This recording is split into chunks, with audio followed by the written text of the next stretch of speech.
Bismillahirrahmanirrahim. Alhamdulillahirabbil alamin wassalatu wassalamu ala al-mab'uts rahmatan lil alamin nabiyina Muhammad wa ala alihi wa sahbihi wa man tabi'ahum bi ihsanin ila yaumiddin, amma ba'd. Kemudian berkata penulis rahimahullahu taala, babu salatil idain. Bab salat dua Id. Ya, salat idain. Al-idain, al-id, yaitu bermakna sesuatu yang berulang. Dikatakan id sebab dia terus berulang. Dia terus berulang. Ya, dan bukan makna id dia kembali berubah menjadi berulang kembali seperti ketika dilahirkan oleh apa? Ibunya. Ini walaupun ditunjukkan oleh sebagian hadits, ya, ada sebagian ulama yang menguatkannya dan sebagian yang melemahkannya, tapi itu bukan asal mana id secara bahasa. Jadi secara bahasa dia disebut id karena dia apa? Dia berulang. Dan yang dimaksud dengan dua id di sini adalah Idul Fitri dan Idul apa? Idul Adha. Ya, Id al-Fitri, id karena berbuka, al-fitr artinya apa? Berbuka. Id karena berbuka. Bukan id kembali kepada fitrah. Ya, dan Idul Adha adalah id karena ia menyembelih apa? Udhiyah. Baik. Di pembahasan beliau di sini, uraian beliau di bab salatul id, ya, ada 7 pembahasan yang kita garis bawahi dari ucapan Asy-Syaukani rahimahullah. Yang pertama tentang hukum salat id. Ya. Tentang hukum salat id. Asy-Syaukani di sini tidak menjelaskan, langsung beliau terangkan salat id itu berapa? 2 rakaat. Salat id 2 rakaat. Dan para ulama berbeda pendapat tentang hukum salat id. Iya, tentang hukum salat id. Apakah dia sunnah muakkadah sebagaimana pendapat kebanyakan atau dia adalah wajib?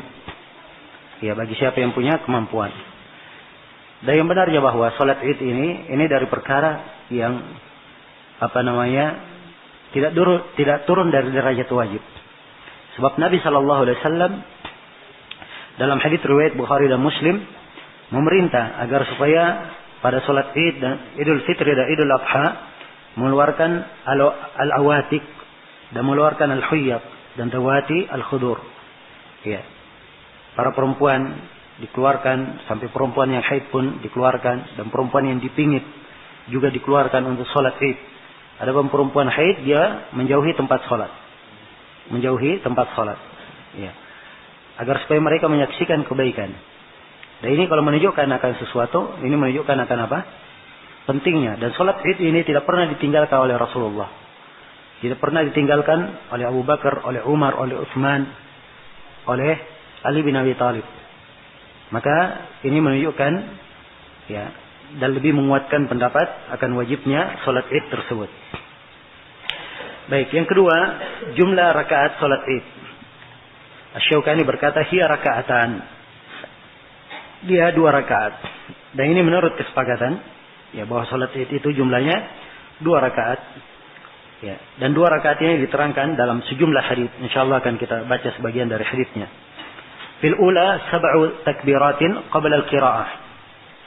Ya, diterangkan di sini bagaimana kaifiyat salatnya. Ini pembahasan yang ketiga, kaifiyat salat Id. Jadi salat Id itu sama dengan salat yang lainnya. Tapi dia ada perbedaan di dalam apa? Di dalam masalah takbirnya. Di rakaat pertama 7 takbirat qabla al-qiraah. Ada 7 takbir sebelum membaca. Wa fi tsaniyah, dan di yang kedua 5 kadalik. Ada 5 takbir juga sebelum membaca. Ya, di sini Imam Syaukani menyebutkan 7 takbir. Takbir apa yang 7 ini? Apakah sudah masuk takbiratul ihram? Dan di rakaat kedua 5 kali takbir, apakah sudah masuk takbir perpindahan? Ya. Inilah tahsilan pendapat di kalangan para ulama. Kalau kita baca hadits-hadits tentang takbir ini, ada dari hadits Amr bin Shu'aib dari ayahnya, dari kakeknya. Nabi bertakbir di Id 12 kali takbir. 7 di rakaat pertama dan 5 di rakaat terakhir. Ya. Ini satu riwayat. Dan dari hadits Amr bin Auf, Nabi bertakbir di Id di rakaat pertama 7 sebelum membaca dan 5 sebelum membaca di rakaat kedua. Dan Tirmidzi berkata ini hadits yang paling bagus di dalam bab. Ya. Hadis-hadis tentang masalah takbir ini pada sebagiannya ada kelemahan. Namun riwayat-riwayat ini tidak akan membuat ragu seorang yang mengerti ilmu hadis bahwa riwayat itu adalah riwayat yang kuat. Riwayat yang diterima dan syah dari Nabi sallallahu alaihi wasallam. Karena banyaknya riwayat-riwayat tersebut. Iya. Dan penyebutan tentang takbir 7 kali di sini ini tidak menunjukkan bahwa takbiratul ihram tidak dibaca. Jadi 7 kali takbir ini selain daripada apa? Selain daripada takbiratul ihram. Dan 5 kali takbir di rakaat yang kedua selain dari takbir apa?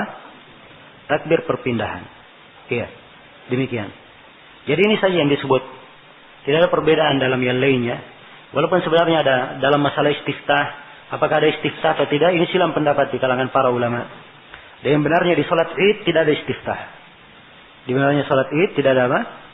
Tidak ada doa istiftah. Kemudian antara takbir-takbir ini apakah ada bacaan khusus? Jawabannya tidak ada hadis yang syah yang menunjukkan ada bacaan khusus. Asalnya tidak ada bacaan. Ya, tapi seorang imam itu melihat keadaan makmum. Jangan dia takbir terlalu cepat sehingga makmumnya tidak bisa apa? Tidak bisa mengikuti. Jadi dia bertakbir Allah Akbar, dia diam sejenak menunggu para makmumnya apa? Takbir. Ya, tidak ada memang yang dibaca menurut pendapat yang terkuat. Ya, tapi dia melihat keadaan apa? Keadaan makmumnya. Baik. Kemudian kedua tentang khutbah Id. Kata Syaukani wa yakhtubu ba'daha, dan dia berkhutbah setelahnya. Iya. Khutbah Id ini dari perangkat salat Id. Dia bukan dari hal yang wajib. Namun tidak sepantasnya seorang yang hadir salat Id meninggalkan khutbah. Kenapa? Sebab ini pertemuan antara sama kaum muslimin punya maksud-maksud yang sangat penting di dalam syariat. Ya.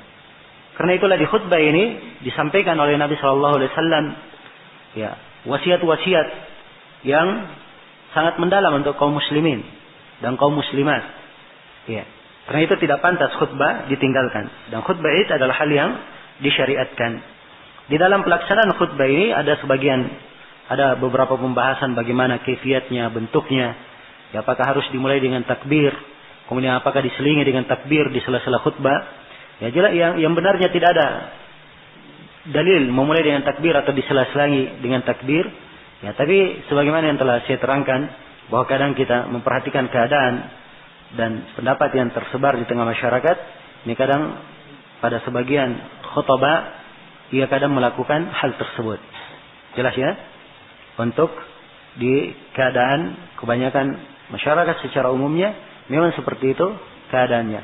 Dan ini kalau ingin merubah hendaknya dijelaskan sedikit demi sedikit dan dipahamkan. Ya, agar supaya sunnah itu diterima sebagaimana mestinya. Iya. Kemudian kata beliau, ya, ini pembahasan yang kelima tentang sunnah-sunnah Id. Kata beliau, wa yustahabbu at-tajammul wal khuruju ila kharijil baladi wa mukhalafatu at-tariq. Iya. Wa mukhalafatu at-tariq.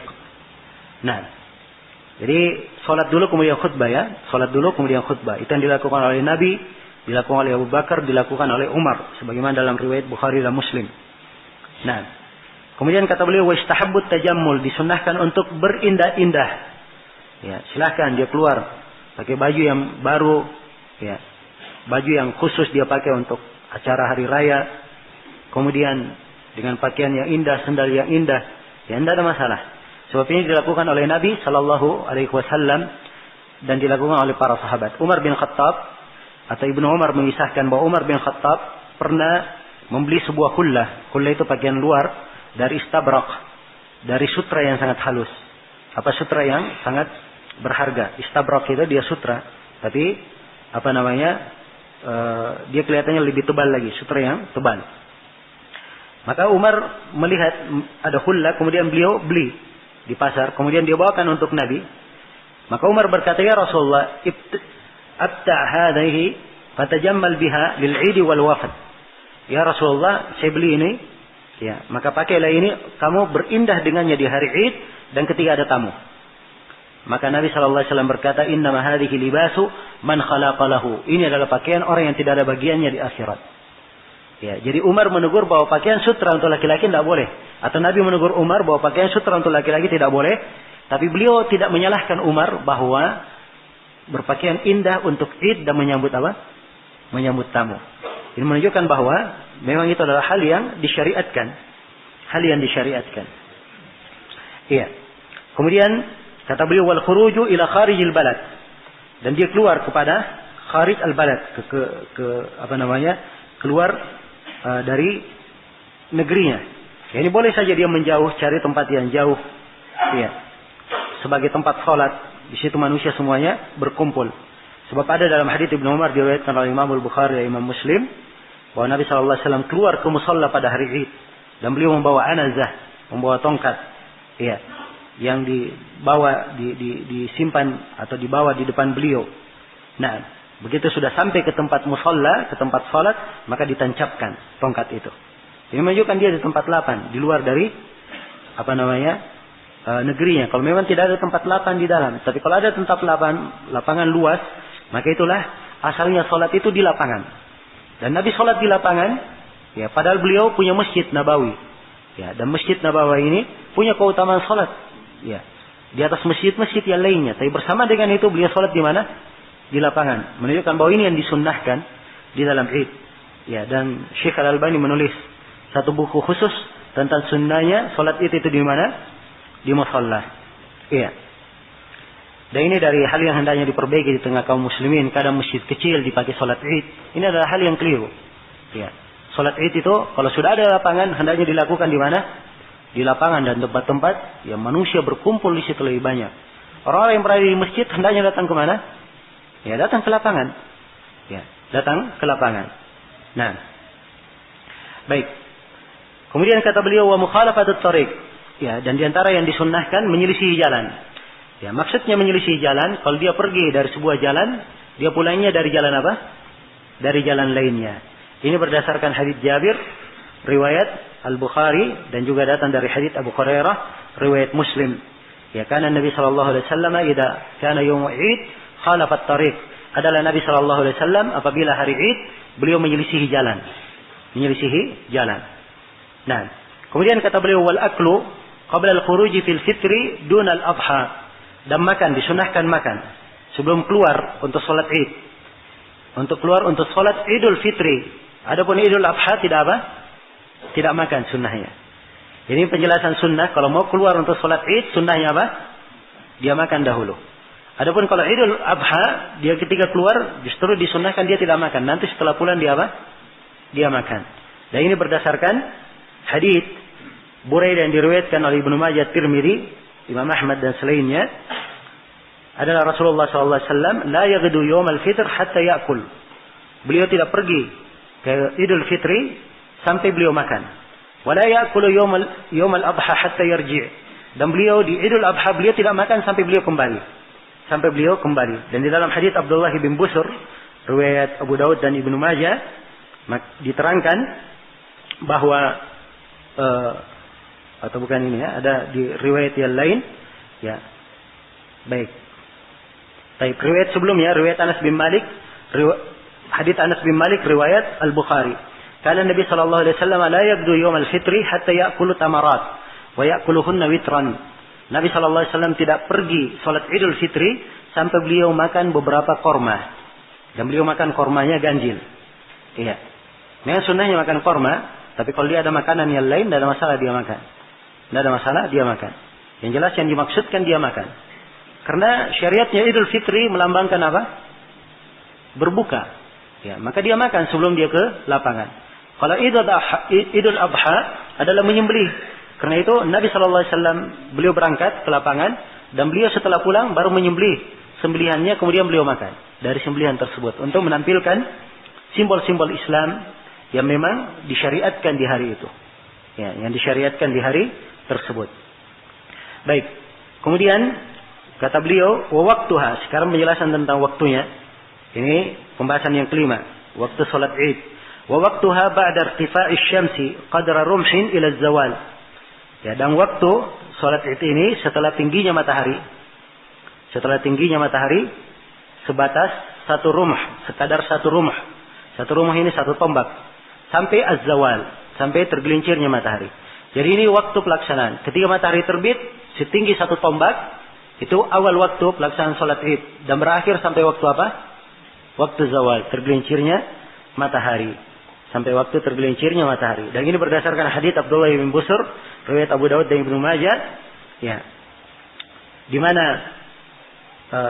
beliau keluar bersama manusia pada Idul Fitri atau Idul Adha, maka beliau waktu itu mengingkari ya imamnya yang terlambat. Dan beliau berkata, "Inna kunna qad farakna sa'atana hadhihi wa dzalika hina tasbih." Ya, kata beliau, sungguhnya kami sudah selesai di masa Nabi, Id bersama Nabi di saat yang seperti ini. Dan waktu itu ketiga tasbih. Ya, ketiga tasbih inilah yang ditafsirkan di sini oleh Syaukani, matahari mulai tinggi, setinggi satu tombak, dan memang ada riwayat yang lain menjelaskan tentang kadar satu tombaknya sampai tergelincirnya matahari. Itu semuanya tercakup dalam kata hina tasbih. Iya. Kemudian kata beliau, wala adana fiha wala iqamah. Tidak ada adan di dalam Id dan tidak ada qamat.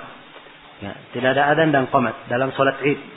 Ini berdasarkan hadits Jabir bin Samurah, riwayat Muslim, "Shallaitu ma'an Nabi sallallahu alaihi wasallam al-Id ghairu marratan wala marrataini bighairi adanin wala iqamah." Saya salat bersama Nabi sallallahu alaihi wasallam salat Id bukan sekali, bukan pula dua kali. Dan salat Id yang kami salati bersama Nabi tidak ada adanya dan tidak ada apa? Tidak ada qomatnya. Ya, tidak ada adan, tidak ada qomat, tidak ada mimbar yang dikeluarkan. Ya, asalnya begitu. Nabi sallallahu alaihi wasallam berkhutbah. Nah, jelas ya? Andai kata disyariatkan mimbar, maka akan dikeluarkan oleh para sahabat. Ya. Kalau memang itu diperlukan supaya khatibnya dilihat, maka itu juga alasan ada di masa Nabi. Tapi Nabi ketika tidak melakukannya, maka ini menunjukkan bahwa itu adalah hal yang tidak disyariatkannya. Nah, dan khutbah sekarang ini alhamdulillah dimudahkan. Ya, khutbah bisa didengarkan oleh seluruh yang hadir, walaupun sangat banyak sekali, laki-laki dan perempuan. Di masa Nabi ketika Nabi berkhutbah, ya, pernah suatu saat kaum perempuan tidak mendengar khutbah beliau. Maka beliau setelah itu memberikan khutbah khusus untuk kaum perempuan. Jadi khutbah khusus ini alasannya karena apa? Karena kaum perempuan tidak dengar. Ya, karena itu, ya, untuk masa sekarang ini mikrofon sudah dicapai untuk semua yang hadir, maka tidak ada keperluan untuk memberikan khutbah khusus untuk siapa? Untuk kaum perempuan. Kalau ingin diberikan nasihat khusus, disampaikan di dalam khutbah. Disampaikan di dalam khutbah. Dan memang di Idul Fitri hendaknya nasihat-nasihat itu adalah nasihat yang terpilih. Dan nasihat yang disampaikan untuk seluruh lapisan. Ya. Untuk seluruh lapisan orang yang hadir di situ.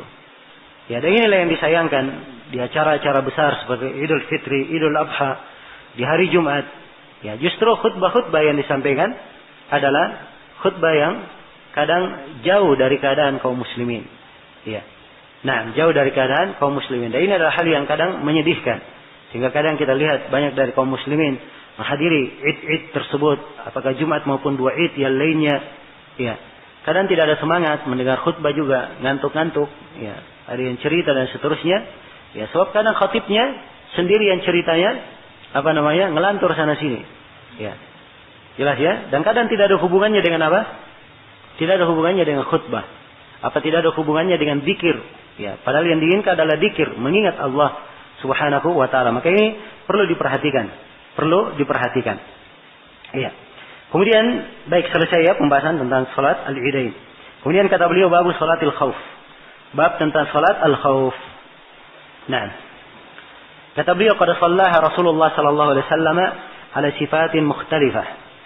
Rasulullah sallallahu alaihi wasallam telah melakukannya, ya. Telah melakukan salat al-khauf ini di atas sifat-sifat yang mukhtalifah, beraneka ragam. Ya. Kulluha mujzi'ah, semuanya boleh. Wa idza ishtadda al-khawfu wal tahama al-qital fallaha ar-rajil war-rakib. Apabila takutnya itu sangat genting dan peperangan sangat dahsyat, maka orang yang berjalan dan orang yang menunggang kuda dia tetap melakukan salat. Ya, walaupun tidak menghadap kiblat, walaupun hanya sekedar isyarat. Sekedar isyarat. Baik, ini ucapan Asy-Syaukani dalam salatul khauf. Ada 3 pembahasan yang kita garis bawahi. Yang pertama tentang syariat salat khauf. Ya, salatul khauf ini salat yang dilakukan karena khauf. Maka kata salat khauf ini penyandaran salat kepada sebabnya. Ya, salat disebabkan karena apa? Karena khauf, ada takut. Ya. Apakah karena ada musuh di keadaan perang, Ataupun di keadaan yang lain, ya misalnya seorang ya salat dikhawatirkan ada banjir yang datang misalnya, tidak ada masalah melakukan salat khauf. Atau orang yang berada di tengah hutan, ya khawatir ada binatang buas misalnya, maka tidak ada masalah melakukan apa? Salatul khauf. Jadi jangan dianggap bahwa salatul khauf ini khusus di mana? Di perang saja. Perang salah satu dari keadaan khauf. Dalam keadaan yang apa? Mengkhawatirkan. Tapi keadaan mengkhawatirkan yang lainnya boleh melakukan apa? Salatul khauf. Jelas ya? Jadi ini tentang syariat salat khauf.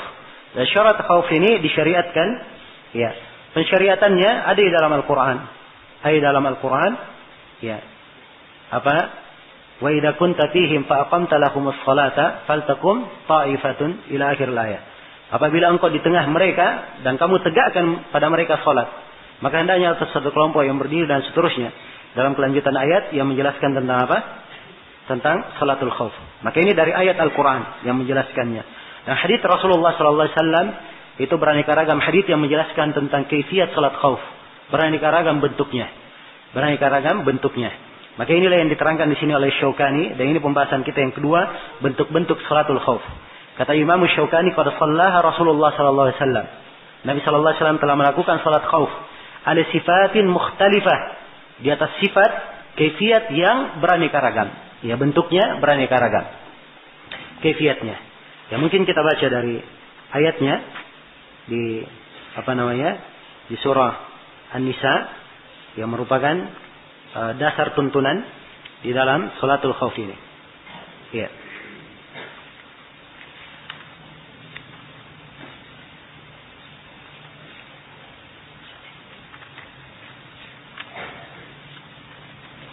Nah, jadi ayatnya wa idza kunta fihim. Dan ini sebelumnya ayat wa idza darabatum fil ardi falaysa 'alaikum junahun an taqsuru minas salati in khiftum ay yaftinakumul ladzina kafaru. Apabila kalian berada di melakukan perjalanan di bumi, tidak apa-apa kalian mengqasar salat. Ini syariat mengqasar salat. Kalau kalian khawatir orang-orang kafir memfitnah kalian, ini di kondisi perang. Jelas ya? Maka setelah itu disyariatkan, disebutkan di sini tentang kisah salatul khauf. Wa idza kunta fihim, dan apabila engkau berada di tengah-tengah mereka, fa aqamta lahumus salata, lalu kamu tegakkan salat untuk mereka. Hal takum ta'ifatun minhum ma'aka, hendaknya satu ta'ifah, satu kelompok itu berdiri bersamamu. Wal ya'khudhu aslihatahum, dan hendaknya mereka mengambil senjata-senjata mereka. Nah, fa idza sajadu falyakunu min waraihim, maksudnya wal ya'khudhu aslihatahum, hendaknya mereka ambil senjata-senjata mereka. Dan apabila mereka sujud, maka kelompok yang lainnya hendaknya berada di belakangnya. Hendaknya berada di mana? Di belakang, berjaga. Ya. Wal ta'ati ta'ifatun ukhra lam yusallu falyusallu ma'aka.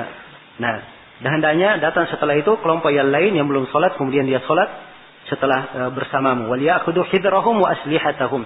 Hendaknya dia mengambil kehati-hatiannya dan senjatanya. Ini ayat tidak terlalu dirinci. Ya sampai mana, salamnya bagaimana, apa yang dilakukan dan seterusnya. Itu dirinci di dalam sejumlah hadis. Dirinci di dalam sejumlah hadis yang menerangkan tentang ayat. Ya karena ada ayat Al-Quran, ada hadis-hadis yang merinci dan bentuknya beraneka ragam. Bentuknya beraneka ragam. Karena itu para ulama memilih sejumlah hadis. Abu Hanifah dia berpendapat dengan hadis Ibnu Umar. Ya kalau Imam Syafi'i dia berpendapat dengan hadis Salih bin Khawwat. Ya kalau Imam Malik beliau berpendapat dengan hadis Sahal bin Abi Hasmah. Kalau Imam Ahmad beliau yang berpendapat semua kaifiyat boleh. Ya, sepanjang itu syah dari Nabi semuanya apa? Semuanya boleh. Dan ini pendapat Imam Ahmad lebih tepat dalam hal ini. Ya, biasanya pendapat beliau dan pendapat ahli hadis, kalau ada ibadah yang datang hadis-hadis menjelaskan beberapa kaifiyat, biasanya pendapat mereka kaifiyatnya dilakukan berganti-ganti. Iya. Baik. Saya akan bacakan di sini hadits-hadits yang menjelaskan tentang hal ini. Di antaranya adalah hadits Salih bin Khawwat. Ya, meriwayatkan dari orang yang salat bersama Nabi di perang Datir Riqa. Ya, di perang Datir Riqa. Nah, di situ disebutkan bahwa anna ta'ifah saffat ma'ahu wa ta'ifatun wijahal adu. Ya, ada satu kelompok salat bersama Nabi. Dia bikin barisan saf di belakang beliau. Dan satu kelompok lagi, jadi pasukan dibagi dua. Satu pasukan ikut bersolat dan sebagiannya lagi apa? Berada di depan musuh. Fa shalla billati ma'ahu raka'ah. Maka Nabi sholat bersama orang yang bersamanya 1 rakaat. Tsumma sabata qa'iman. Kemudian Nabi tetap berdiri. Jadi setelah berdiri di rakaat kedua, Nabi tetap apa? Berdiri. Maka orang yang di belakangnya ini menyempurnakan sendiri. Setelah mereka sempurnakan, ya, fatamu li anfusihim tsumma sarafu. Kemudian mereka pergi, selesai. Maka pergi, mereka berjaga menggantikan orang yang tadi belum sholat. Orang yang belum sholat ini tadi, ya, mereka pun datang. Tsumma sarafu wijahaladu. Kemudian pergilah kelompok yang sholat pertama ke arah musuh. Waja'at ta'ifatul ukhra fa shalla bihim ar-raka'ah allati baqiyat min salatihi. Kemudian, ya, datanglah kelompok yang kedua ikut sholat bersama Nabi, maka Nabi pun sholat di rakaat yang tersisa. Ya, di rakaat yang tersisa. Ya, kemudian Nabi salam. Nabi sallallahu alaihi wasallam salam bersama mereka. Jadi mereka sempurnakan sholat mereka. Kemudian setelah itu Nabi salam bersama mereka. Jadi ini hadis siapa? Salih bin Khawwat dari orang yang sholat bersama Nabi sallallahu alaihi wasallam. Hadis yang kedua adalah hadis Ibnu Umar. Ya, hadis Salih bin Khawwat ini yang dipegang oleh Imam Syafi'i. Ya, kalau hadis Ibnu Umar ini yang dipegang oleh Abu Hanifah. Ya, salat Rasulullah sallallahu alaihi wasallam salatul khauf. Dengan 2 kelompok. Maksudnya pasukan dibagi 2. Ya, beliau salat 1 rakaat dan taifah lainnya tetap menghadap ke musuh. Ya, thumma sarafu wa qama fi maqami ashabihi muqbilina 'ala al-adu. Wa ja'a ulaika wa shalla bihim an-nabiy sallallahu alaihi wasallam raka'atan thumma sallama. Ya. Nah, jadi kaifiatnya globalnya begini. Kalau dalam hadis Ibnu Umar, pasukan dibagi 2. 1 pasukan menghadap ke musuh, 1 pasukan ikut salat bersama Nabi. Jelas ya? Nabi imami dulu 1 kelompok. Ya, 1 rakaat. Kemudian Nabi berdiri rakaat kedua, kelompok pertama ini pergi menggantikan kedudukan apa? Kelompok yang kedua. Kelompok yang kedua datang salat bersama apa? Bersama Nabi. Ya, tentunya Nabi di rakaat kedua, kelompok yang salat ini di rakaat berapa? Rakaat pertama. Maka Nabi sallallahu alaihi wasallam sempurnakan, beliau salam. Setelah itu kelompok ini menyempurnakan salatnya sendiri. Ya, setelah dia selesai, kelompok yang satunya baru menyempurnakan apa? Menyempurnakan salatnya. Ini perbedaannya. Kalau yang pertama tadi, ya, dalam hadis yang pertama itu sama sebenarnya, terbagi 2 kelompok. Ya, tetapi Nabi sallallahu alaihi wasallam tetap berdiri menunggu sampai mereka selesai. Sudah salam dahulu, selesai dahulu. Ya. Setelah selesai baru datang yang kedua. Kalau ini yang hadits Ibnu Umar tidak, mereka belum selesai baru 1 rakaat pergi menunggu, belum selesai salatnya. Jelas ya? Nanti setelah selesai kelompok yang kedua bersama Nabi, ya Nabi sudah salam, mereka selesaikan, barulah mereka datang kemudian menyelesaikan, yang lainnya kembali berjaga. Jelas ya? Ini 2 keadaan. Dan 2 keadaan ini yang paling mendekati konteks ayat. Mirip dengan konteks apa? Ayat. Dan 2 keadaan ini dipakai kalau musuh di arah mana? Musuh di arah kiblat.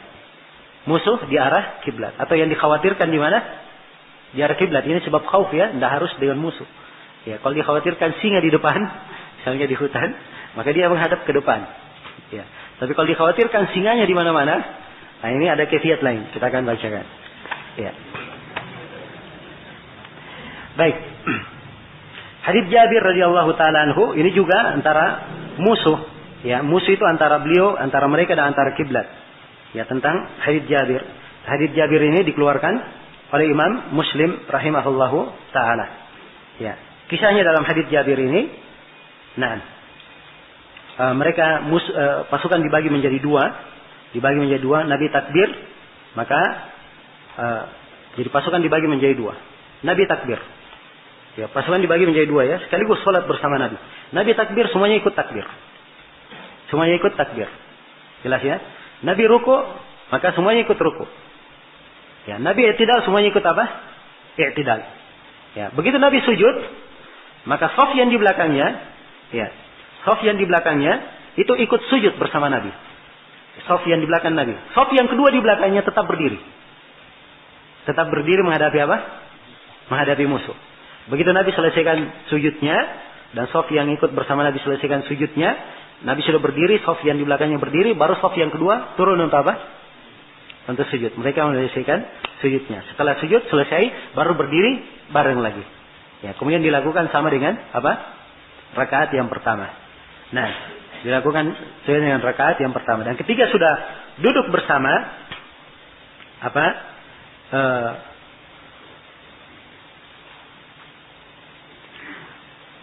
Nah, ketika duduk di rakaat yang kedua, jadi shaf yang pertama turun sudah, Ya, di rakaat yang kedua, shaf yang pertama itu ikut turun sujud bersama Nabi sallallahu alaihi wasallam. Shaf yang kedua tetap berdiri. Begitu Nabi sallallahu alaihi wasallam sudah selesai sujud bersama shaf di belakangnya, maka shaf yang kedua baru sujud. Jadi Nabi sedang duduk. Nabi dan shaf pertama sedang duduk. Menunggu apa? Menunggu salam. Ya, maka shaf yang kedua baru sujud sampai begitu mereka sudah selesai sujudnya mau salam, barulah mereka salam berbarengan. Nabi sallallahu alaihi wasallam salam berbarengan. Jelas ya? Ini hadis Jabir radhiyallahu taala anhu. Ini kaifiat yang keberapa? Ya, ini kaifiat yang ketiga. Ada hadis Jabir yang lainnya juga, kisah yang lain. Itu tadi hadis riwayat Muslim. Ada dalam hadis riwayat Bukhari dan Muslim, itu di Perandatul Riqa disebutkan. Jadi pasukan dibagi dua. Dibagi menjadi dua. Ya, Nabi sallallahu alaihi wasallam pertama imam salat bersama al-qaum 2 rakaat. Jadi sekaligus 2 rakaat sampai selesai. Setelah itu kelompok yang pertama ini selesai salat bersama Nabi, mereka menggantikan kelompok yang kedua. Kelompok yang kedua datang lagi salat, Nabi imami lagi 2 rakaat. Jadi Nabi salatnya berapa rakaat? 4 rakaat, mereka salatnya berapa? 2 rakaat, 2 rakaat. Jelas ya? Ini kaifiat yang ketiga. Ya, ada kaifiat yang berapa sudah? Yang keempat. Ada kaifiat yang kelima, itu diterangkan di dalam hadis siapa? Sahal ibn Abi Hasmah. Ya, radhiyallahu ta'ala anhu.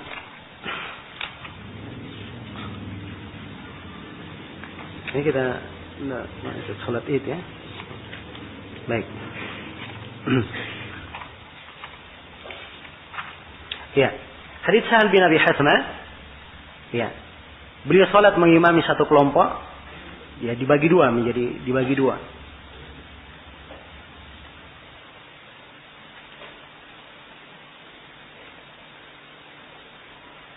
Dan ini sama ya dengan kisahnya hadits Ibnu Umar, Sahal bin Abi Hasmah.